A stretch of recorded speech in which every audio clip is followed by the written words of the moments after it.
Hi, today we'll be discussing The Darkest Minds by Alexandra Bracken. Beautiful. I actually took notes in this book, so this should come out pretty good, I'm guessing. First, let's talk about the author. Alexandra Bracken, just has my life, like the life I want. You know, go to college when I marry, works in New York, has a New York Times bestseller book. Yeah, it sounds pretty good to me. Really good, actually.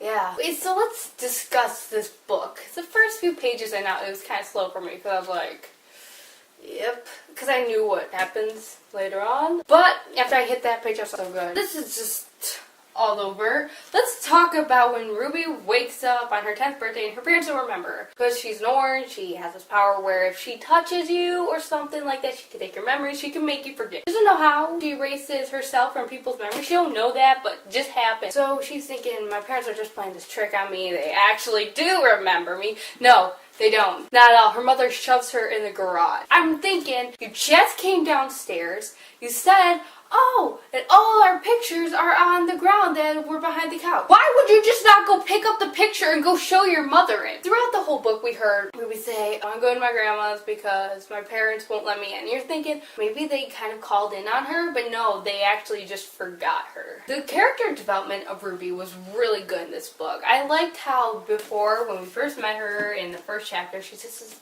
shy, timid kind of person. Like when Sam stood up for her, she did not want to speak up. She was kind of scared too, like, very nervous. So she doesn't speak. And I liked how by the end she was like this strong person who's like, yeah, I can take care of myself. I don't need all ya. So that was good. So we meet Liam and Chubbs and Zoo after Ruby's trying to escape. So Ruby is taken by these people called Children's League. Well, by accident, Ruby gets into the mind of one of the leaders of this group and she realizes this is not what I'm supposed to be in. I don't want to be in this. So she makes a run for it and that's when she finds the car. And so they're trying to escape. There's like this chasing and they're like, we're going to drop you off at the nearest bus stop. And pretty soon they just let her stay. And I liked it when they made it to East River and they were sitting around the campfire and, you know, they start playing music. And Chubb's like, I'm leaving. I'm out of here, people. I'm done. And they're like, why? He's like, have you ever read like Lord of the Flies? And pretty soon they just start chanting and dancing around it. Next thing you know, a boulder comes and hits the kid with glasses. Yep, freshman year English class. I just was laughing because Chubbs has glasses. Our thing, his nickname is Chubbs. And in Lord of the Flies, the kid's name was Piggy, and he's Chubbs.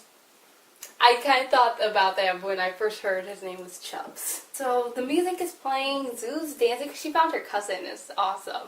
So they're all dancing. It's like really cute. And Liam kind of starts dancing with Zoo. So Liam like tells Ruby, come on, go dance. And Ruby's like, I don't dance. No, he's like, come on. So then he uses his ability to pull her towards him. And I kept thinking of that Taylor Swift line, I'm not much for dancing, but for you I did. So adorable. And I love those moments like the Walmart and in the car when everyone else was sleeping. It was just so adorable. Hey, so I kind of figured Clancy was a slip kid before we even really heard about East River. Because we're like, oh, we're going to the slip kid. Yeah, the slip kid's gonna help us. I can't feel that Clancy because I know the author. I've read too many books to know the author does not write about this character that we have never met repeatedly and not have some way to tie in. So I kind of figured. And then when we get to East River, the slip kid has a strange crush on Ruby. Like, I mean, it sounds stalkerish how much he knows about her. He's like, read your profile and I was hoping you would come. I've been liking you. Well, Ruby does not realize when he said, I like you. And she's like, oh, okay, yeah, we're just friends. No, Ruby, no. And I wonder if it ever kind of occurred that why Liam is having these 12-hour shifts from 5 p.m., 5 a.m. Because those would be the only times where Ruby would actually be able to see Liam. She's hanging out with Clancy all day, trying to figure out how to use her ability. So I was kind of wondering, like, when you kind of realize that he's jealous of Liam because you like him, and then when he's like, oh, can you teach me how to read minds? I'm thinking Ruby, he wants to probably erase Liam's mind. And then that fight scene where, oh, it got me so mad. Clancy just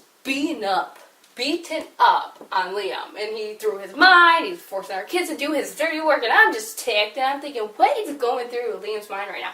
I want to know what's going through, like when the Ruby's like, oh, and she sent him an image, and I knew what it was. And then it made me realize, not that Clancy is a great guy that made everybody love him. He's probably feeding them that information. I think he just wants that power. He feeds them information that he's such a great guy. And after the fight, Stubbs kind of has like this medical experience kind of because of his dad, It's like, we gotta go get this, we gotta get anesthetic, we gotta get this, and so they're like, it's in the supply room. Now, first I'm thinking, oh my god, supply room's the only room that can be locked. I'm thinking, don't do it, because it's like, oh, you both have to go in there. Well, why? Why? You are trying to capture them. That is what I thought. I was thinking, oh my god, this is a setup. It's like the horror movies, don't go in the closet, but yet they always go in the closet. But it wasn't like that. Until this girl comes in. She comes running in, she has blood all over her hands. She's like, oh my gosh, something's happening to Clancy, and he wants to see Ruby. Wouldn't, like, red flags go up at that minute? Ruby's like, well, I'll go talk to him because I can help him and stuff. So she goes, and that's not the case at all, and he basically traps her in there while plot twists, PFFs come. Every book almost has this, where the guy, evil villain, likes this girl that's, like, good and stuff. He thinks, well, if I save her, she will like me. This happens every time. It's like, what does the villain see? Where, see, if I trap them in this room with me and makes it look like I'm saving them, then they will obviously fall all over me and like me. Not when you put their friends out in danger, they're not. Like, seriously, how do you think you're gonna redeem yourself? I don't get that. Seriously, you're an idiot. I'm sorry, but you're an idiot. I don't know why Ruby would trust Clancy. He's like, oh, well, we're oranges. We gotta stick together, you know. I'm thinking, really? And she's like, well, I heard this voice in the back of my head. I said I could trust him. Well, yeah. Did you ever think he's an orange? He can use his abilities, and he's probably hypnotizing you into believing that. Just like when he starts to kiss her, she's like,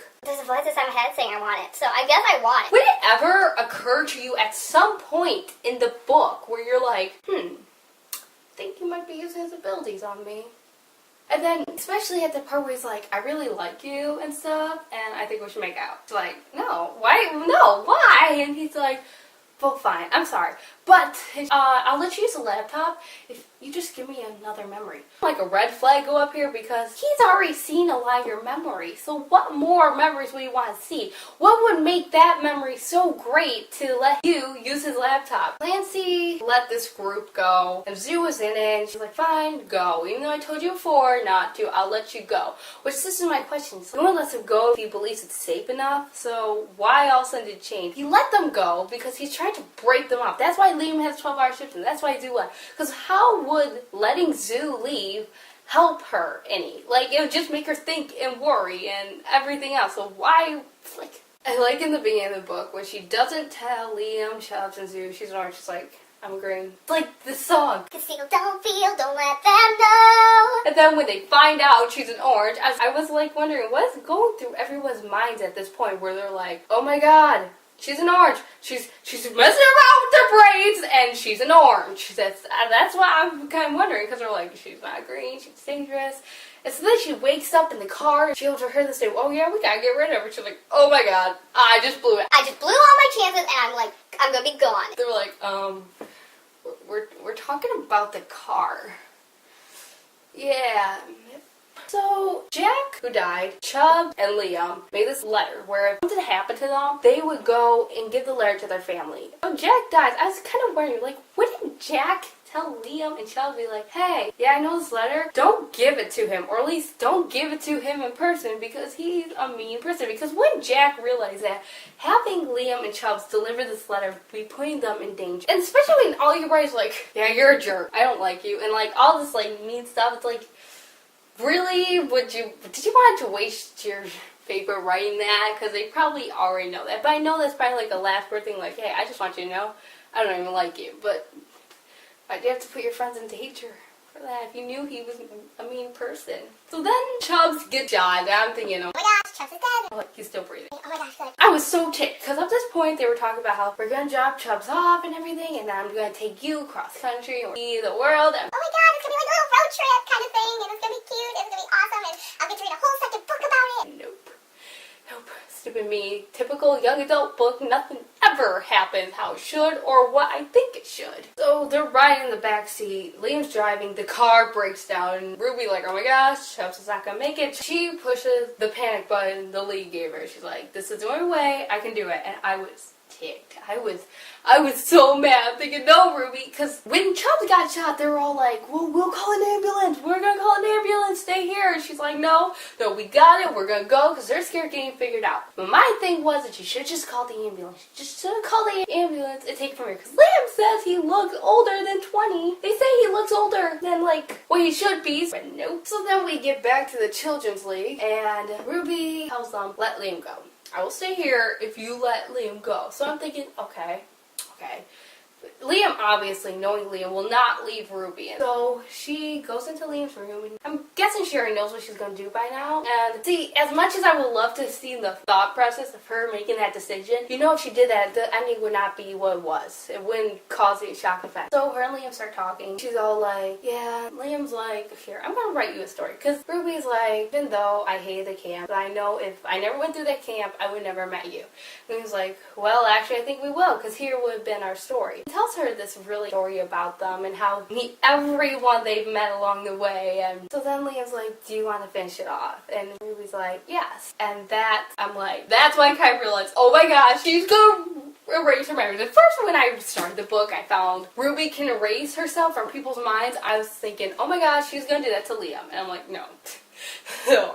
The author wouldn't be that cruel. Typical young adult book. So she's erasing mine, and then like he's like, Ruby, and I'm wondering, does he realize this halfway through that she's erasing from mine? And that's what I hate, because I know the second book they have to go back and find Liam, but he's not going to remember her, and that's what really ticks me off, because even though if they do end up getting back together, he will never remember what happened before that. I hate that. Ruby will always know, but he will never, and just bugs me. And I felt like the book just ended where it started. It technically did. The only thing I think ever really gained in this book was Ruby found herself and found how she's powerful and strong, because I feel like when you just erase Liam's memories, you basically just erased him from the whole book almost. I feel like nothing happened. I felt like if you're going to do that, the author then should have just not introduced Liam at all. But you know that had to happen for her to feel comfortable about herself, and there would have been no story. And I heard in Neverfade, Liam is not in it that much, which I'm kind of questioning to read it, because I felt like Liam was one of the characters that really made the book. Like, I will give him this. I feel like he can rank up right next to William Herondale. And I wouldn't mind a short story in Liam's perspective. Like,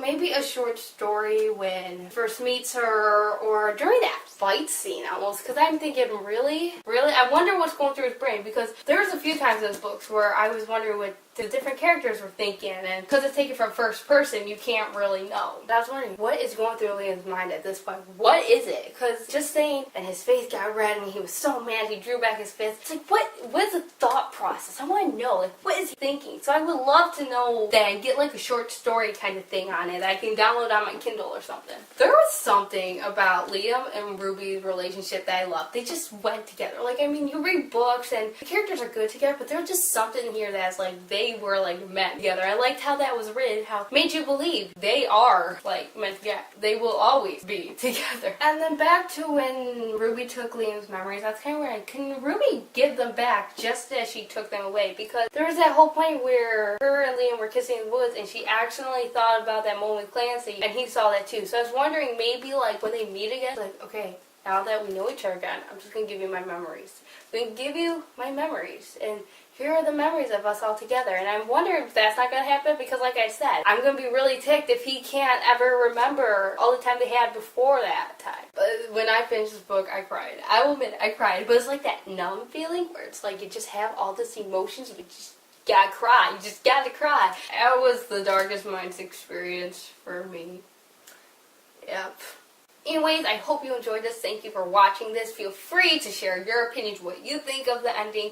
I have to say my favorite character is Liam so far. I would probably give it 95 out of 100 just because of the slow beginning, but that was only my opinion. I hope you liked this. Thank you for watching this. Bye!